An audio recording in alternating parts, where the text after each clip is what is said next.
you guys doing again?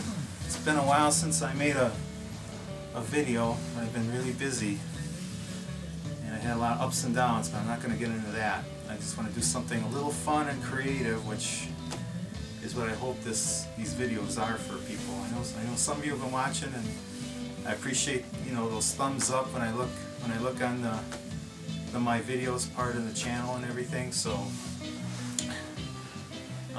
without further ado, let's get into this, okay?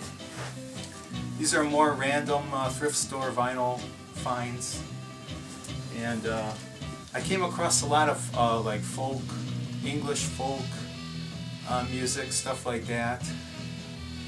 And first one I got is one I really like this record. I played it at least a dozen times since I got it, maybe about a month or so ago.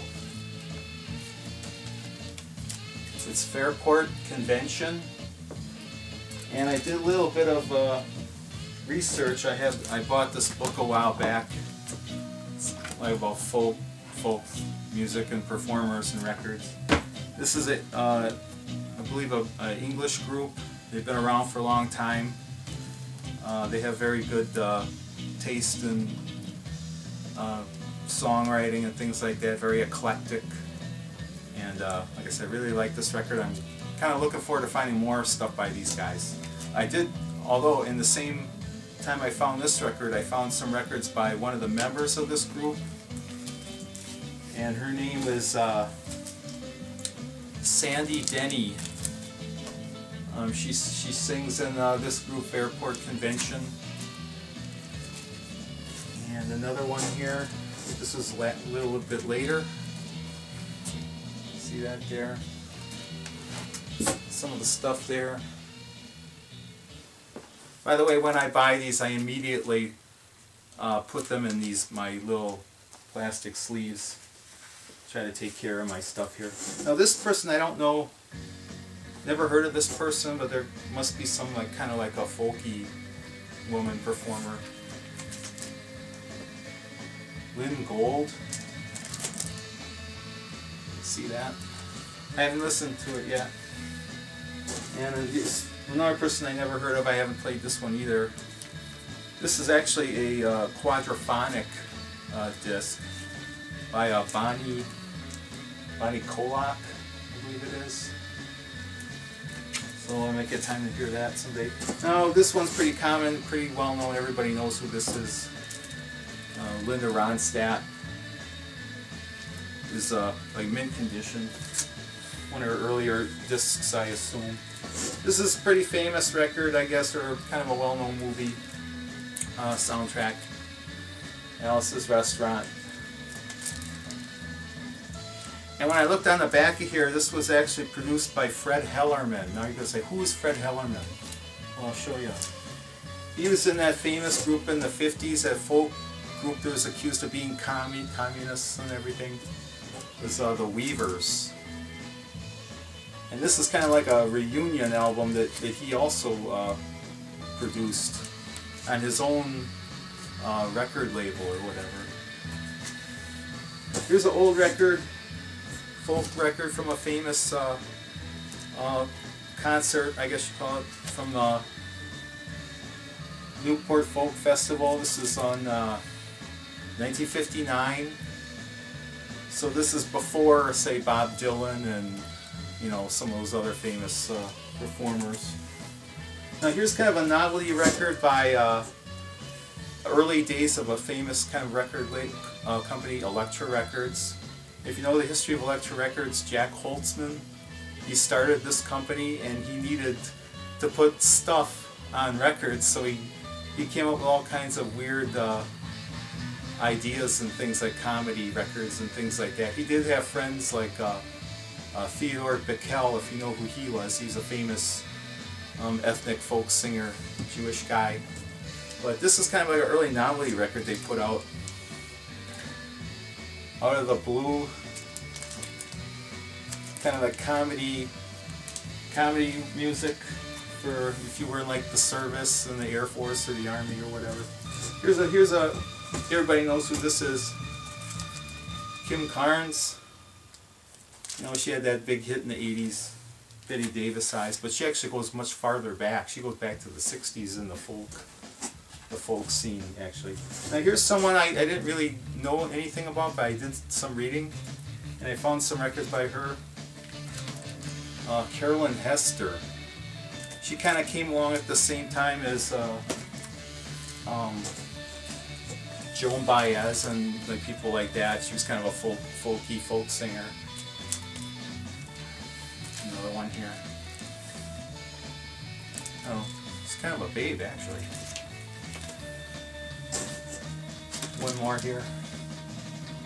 I came across all these at once, so I figured some beatnik chick or whatever, you know, might have passed away and someone found her stash of old records. All these records are like mint condition too.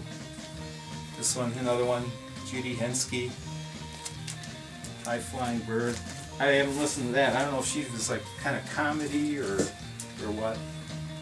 Now this one, you know, everybody comes across Judy Collins albums.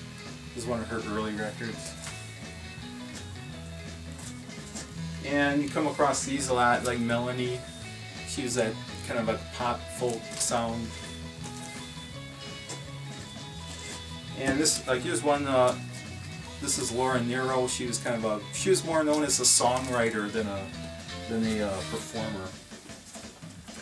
Now I'm not gonna. Well, I'm gonna go through these pretty fast. These are a lot of.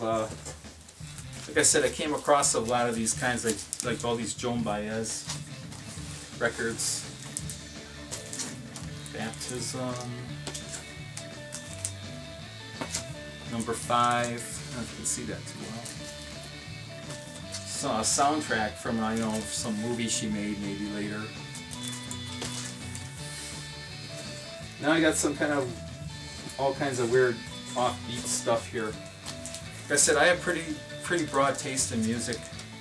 And the nice thing about shopping at thrift stores, you're only gambling the price of, you know, a candy bar or something. So if you see something that just mildly interests you, by all means pick it up, and you know, you might discover all kinds of music. So like something like this. Here's like the swing era, Glenn Miller. This is kind of a famous, kind of a campy song that he made off this album, Richard Harris. Remember MacArthur Park. Here's some ethnic kind of folk music, kind of Spanish flamenco music. One of the more famous pop folk groups, the Brothers Four. And here's another Laura Nyro one. This one's kind of a well-known one, album she did. And she made this with LaBelle, that kind of that singing group. Got a couple of I never heard of this person, another early Elektra Records, which was geared toward folk music. I did some reading about her. She was more of like a folk music scholar in her in Ireland, I believe, and she also, you know, played and sang. This Jean Redpath. There's a lot of notes there, and this one here too.